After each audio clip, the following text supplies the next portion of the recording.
ಮಾಜಿ ಸಚಿವ ರಮೇಶ್ ಜಾರಕಿಹೊಳಿ ಅವರು ಎಲ್ಲಿದ್ದಾರೆ? ಅವರು ಬೆಳಗಾವಿಯಲ್ಲಿದ್ದಾರೋ, ಹುಬ್ಳಿ ಕಡೆ ಹೋಗಿದ್ದಾರೋ, ಬೆಂಗಳೂರಿಗೆ ಬಂದಿದ್ದಾರೋ? ಈ ತರದೆಲ್ಲ ಪ್ರಶ್ನೆಗಳು ಸಹಜವಾಗೇ ಇತ್ತು. ಸದ್ಯ ಅವರು ಬೆಂಗಳೂರಿಗೆ ಆಗಮಿಸಿದ್ದಾರೆ ಅನ್ನೋದು ಗೊತ್ತಾಗ್ತಾ ಇದೆ.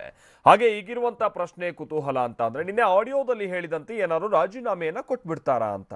ದೂರವಾಣಿ ಮುಖಾಂತರವಾಗಿ ರಾಜೀನಾಮೆಯ ಸುಳಿವನ್ನ ಕೊಟ್ಟಿದ್ರು ರಮೇಶ್ ಜಾರಕಿಹೊಳಿ ಅವರು.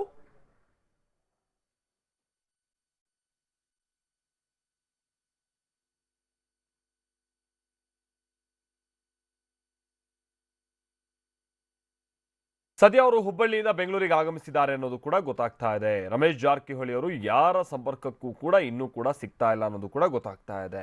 ಅಂದ್ರೆ ಬೆಂಗಳೂರಿಗೆ ಬಂದ ಮೇಲೆ ಅಸಮಾಧಾನಿತರನ್ನೆಲ್ಲ ಸೇರಿಸ್ಕೊಂಡು ಅವರೊಂದು ಸಭೆಯನ್ನ ನಡೆಸಬಹುದು ಅನ್ನುವಂತ ರೀತಿಯಲ್ಲೆಲ್ಲ ಮಾತಿದೆ. ಜೊತೆಗೆ ಮಾಜಿ ಸಿಎಂ ಸಿದ್ದರಾಮಯ್ಯನವರನ್ನ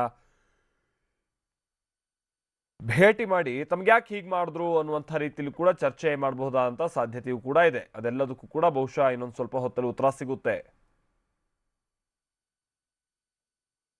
ಪ್ರಸನ್ನ ನಮ್ಮ ಪ್ರತಿನಿಧಿ ಇದಕ್ಕೆ ಸಂಬಂಧಪಟ್ಟಂತೆ ಮತ್ತಷ್ಟು ಡೀಟೇಲ್ಸ್ ಅನ್ನ ಕೊಡ್ತಾರೆ. ಪ್ರಸನ್ನ, ಒಂದು ಮಾತಿತ್ತು, ಅಸಮಾಧಾನಿತರನ್ನೆಲ್ಲ ಸೇರಿಸ್ಕೊಂಡು ರಮೇಶ್ ಜಾರಕಿಹೊಳಿ ಅವರು ಸಭೆ ಸೇರ್ಬೋದು ಅನ್ನುವಂತ ರೀತಿಯಲ್ಲಿ, ಅಂತೂ ಅವ್ರು ಬೆಂಗಳೂರಿಗೆ ಬಂದಿರೋದು ಗೊತ್ತಾಗ್ತಾ ಇದೆ. ನಂತರದ ಅವ್ರ ನಡೆ ಏನಿರುತ್ತೆ ಅಂತ ಹೇಳಿ ಪ್ರಸನ್ನ.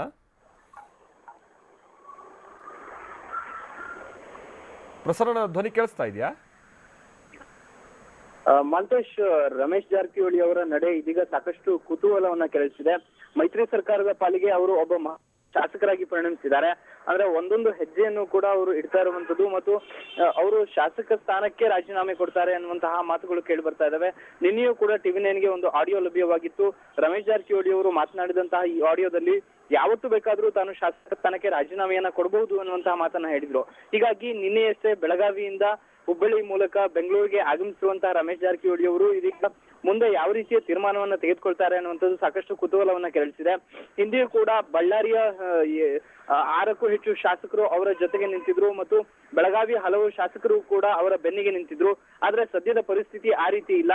ಹಿಂದೆಯೂ ಕೂಡ ಮೈತ್ರಿ ಸರ್ಕಾರಕ್ಕೆ ರಮೇಶ್ ಜಾರಕಿಹೊಳಿ ಅವರಿಂದ ಕಂಟಕ ಬರುತ್ತೆ ಅನ್ನುವಂತಹ ಸಂದರ್ಭದಲ್ಲಿ ಅವರ ಜೊತೆಗಿದ್ದಂತಹ ಶಾಸಕರ ಸಂಖ್ಯೆ ಸಾಕಷ್ಟಿತ್ತು. ಆದ್ರೆ ಈಗ ಸದ್ಯದ ಪರಿಸ್ಥಿತಿಯಲ್ಲಿ ಬಳ್ಳಾರಿಗೆ 2 ಸಚಿವ ಸ್ಥಾನವನ್ನು ಕೊಡಲಾಗಿದೆ ಮತ್ತು ಬೇರೆ ಬೇರೆ ರೀತಿಯ ಒಂದು ಡಿವೈಡ್ ರೂಲ್ ಅನ್ನ ಕಾಂಗ್ರೆಸ್ ನಾಯಕರು ಬಳಸಿರೋದ್ರಿಂದಾಗಿ ಇದೀಗ ಸದ್ಯ ರಮೇಶ್ ಜಾರಕಿಹೊಳಿ ಅವರು ಯಾವ ರೀತಿಯ ತೀರ್ಮಾನವನ್ನು ತೆಗೆದುಕೊಳ್ತಾರೆ ಅನ್ನುವಂಥದ್ದು ಮಹತ್ವವನ್ನ ಪಡೆದುಕೊಂಡಿದೆ ಮತ್ತು ಕುತೂಹಲವನ್ನು ಕೆರಳಿಸಿದೆ. ಹೀಗಾಗಿ ಇವತ್ತು ಬೆಂಗಳೂರಿನ ನಿವಾಸದಲ್ಲಿ ರಮೇಶ್ ಜಾರಕಿಹೊಳಿ ಅವರ ಬೆಂಬಲಕ್ಕೆ ನಿಂತಹ ಶಾಸಕರು ಬರ್ತಾರೆ ಮತ್ತು ಸಭೆಯನ್ನ ಸೇರ್ತಾರೆ ಅನ್ನುವಂತಹ ಮಾತುಗಳು ಕೇಳಿ ಬರ್ತಾ ಇದಾವೆ. ರಮೇಶ್ ಜಾರಕಿಹೊಳಿ ಅವರು ಆ ಎಲ್ಲಾ ತಮ್ಮ ಬೆಂಬಲಿಗರ ಶಾಸಕರ ಜೊತೆ ಯಾವ ರೀತಿಯ ತೀರ್ಮಾನವನ್ನು ತೆಗೆದುಕೊಳ್ತಾರೆ ಅನ್ನುವಂಥದ್ದು ಮಧ್ಯಾಹ್ನದ ಹೊತ್ತಿಗೆ ನಿರ್ಣಯವೂ ಕೂಡ ಆಗ್ಬಹುದು. ಸದ್ಯದ ಮಟ್ಟಿಗೆ ರಮೇಶ್ ಜಾರಕಿಹೊಳಿ ಅವರ ರಾಜೀನಾಮೆ ಏನು ಮಾತುಗಳಿದಾವೆ ಇದು ಮೈತ್ರಿ ಸರ್ಕಾರದ ಪಾಲಿನ ಒಂದು ಭವಿಷ್ಯವನ್ನ ನಿರ್ಧಾರವನ್ನ ಮಾಡುತ್ತೆ. ಹೀಗಾಗಿ ನಿನ್ನೆಯೂ ಕೂಡ ಅವರು ಆಡಿಯೋದಲ್ಲಿ ಹೇಳುವಂತಹ ಸಂದರ್ಭದಲ್ಲಿ ತನ್ನ ಜೊತೆಗೆ ಎಷ್ಟು ಶಾಸಕರಿದ್ದಾರೆ ಅನ್ನುವಂತಹ ಸಂಖ್ಯೆಯನ್ನ ಹೇಳೋದಕ್ಕೆ ಹೊರಟಿಲ್ಲ. ಆದ್ರೆ ಒಂದಷ್ಟು ಮಂದಿ ಶಾಸಕರಂತೂ ರಾಜೀನಾಮೆಯನ್ನ ಕೊಡ್ತಾರೆ ಅನ್ನುವಂತಹ ಮಾತುಗಳು ಕೇಳಿ ಬರ್ತಾ ಇದಾವೆ. ಹೀಗಾಗಿ ಬೆಳಗಾವಿಯಿಂದ ಬೆಂಗಳೂರಿಗೆ ಆಗಮಿಸಿರುವಂತಹ ರಮೇಶ್ ಜಾರಕಿಹೊಳಿ ಅವರ ನಿವಾಸದಲ್ಲೇ ಇದೀಗ ರಾಜಕೀಯ ನಾಯಕರು ಮತ್ತು ಎಲ್ಲರ ಒಂದು ಏಕಾಗ್ರತೆ ನೆಟ್ಟಿದೆ Malatesh. Okay, thank you Prasanna.